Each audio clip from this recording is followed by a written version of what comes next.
Thank you, Mr. Chair, and good afternoon, Mr. Bugan. Thank you for your presentation, your recommendations. I've got some specific questions on recommendations. You said that climate risks need to be embedded throughout government decision-making. Well, we're MLAs, so this is something of interest. So how would you recommend, or what approaches are you familiar with where this has been done that actually achieves that kind of embedding of climate risks throughout decision making when still governments are structured with a lot of silos?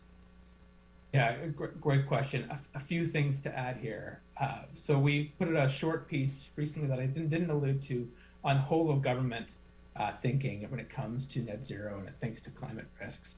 And that speaks to best practices about creating processes and creating connections between departments rather than in those silos. So there's lots to unpack there, but there's some best practices in international experiences about governance structures that can make a difference.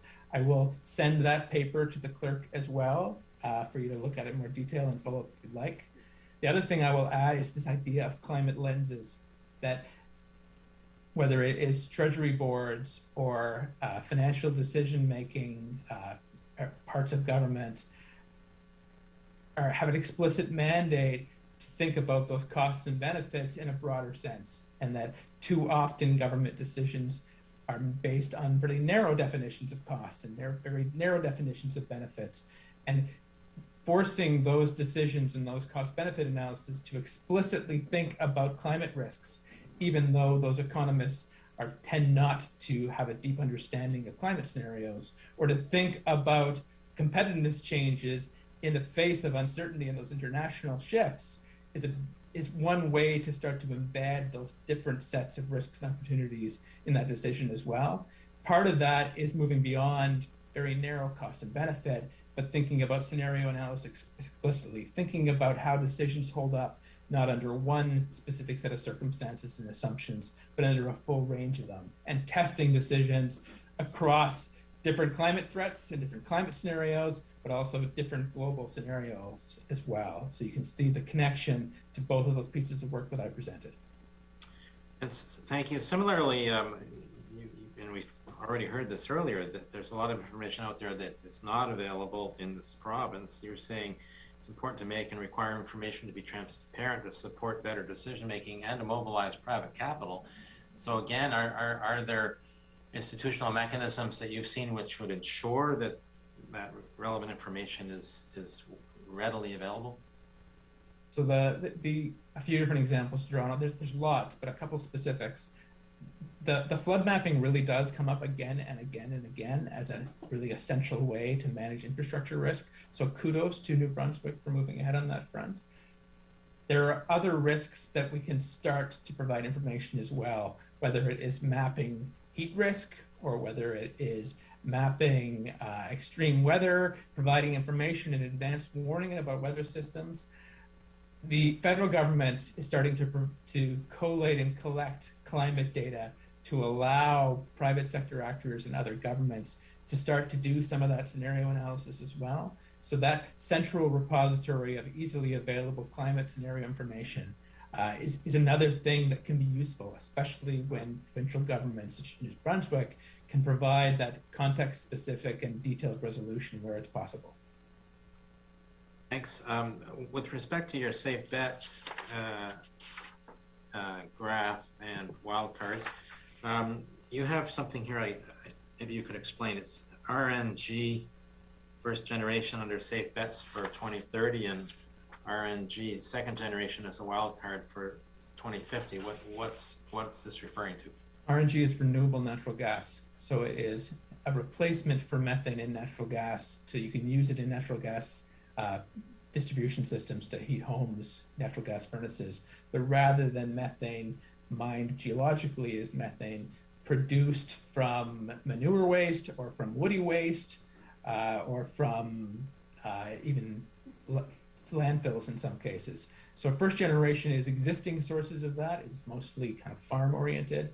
Second generation are sources that are not yet competitively at scale, tend to be more woody waste producing that second generation RNG. the second generation tends to work better, be a better substitute, and a more complete solution to net zero. So I'm aware, now that I know what the acronym stands for, that Montreal is heavily gone into renewable natural gas production. Would you consider them being engaged with first generation or second generation?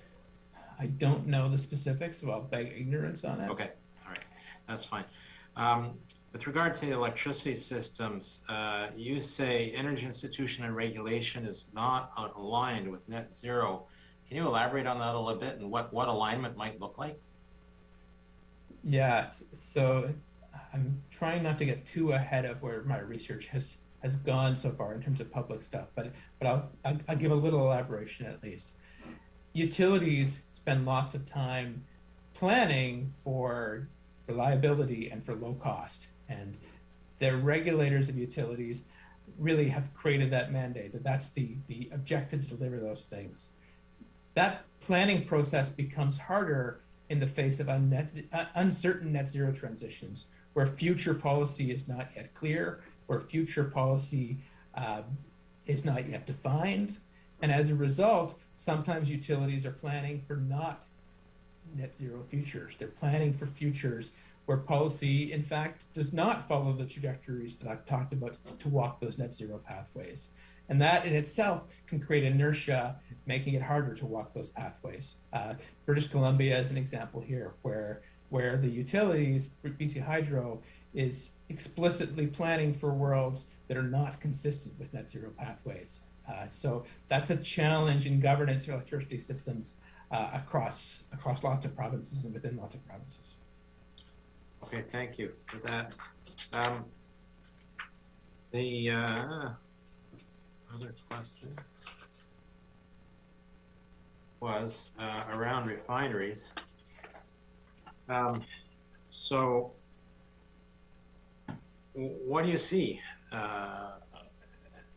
What do you see refineries looking like through this transition? You know, I had the same question a while ago and met with officials from Irving Oil to pose it to them. And they kind of have a long-term plan. They're thinking long-term, but what's your sense of how refineries will change through this transition? It's a hard question because it's an uncertain question, and there aren't. I don't have a crystal ball exactly what will happen. All I can do is point to the pressures that are going to exist on those firms to be profitable in the long term. And I can say that if the world, the rest of the world, really does tackle climate change in a serious way, that will have big implications for the future demand for oil products. If the transition to electric vehicles continues to accelerate even faster than my model projections think they will, that will have big implications domestically and internationally for demand for oil and therefore the price of oil.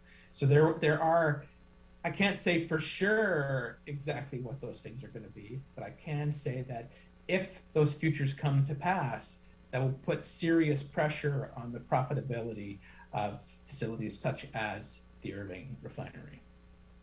So you don't see them morphing into some other kind of business lines? I hope that they do. And in fact, I wouldn't even pretend to know exactly what that morphing should do. That's exactly the role of the private sector, that they should be seeing the market trends, they should be seeing the policy incentives, both currently and that are coming, and making their own decisions to prosper into the future. So if there is transformational opportunities for the refinery, that is a good news story. Then finally, you talked about the need for government policy to account for long-term competitiveness. So what kind of recommendation would you make for government to consider in terms of figuring out how to contemplate what long-term competitiveness looks like through a transition? It seems quite unpredictable, obviously, and yet is there help for governments who might be struggling with that very thing? I think the key there, again, is uncertainty analysis. It is scenario analysis. It is not pretending with total certainty that our projections are right, or with hubris that our projections are right. It is recognizing those futures might go in a range of directions, and then trying to make sure that government decisions are robust across those decisions. So that does come back to changing the way governments do cost-benefit analysis. It does come back to scenario analysis, just as I have produced and my team has produced with that report, Sink or Swim, that I drew on for some of the results here. And I hope that that analysis that we produce can be the kind of tool that helps governments do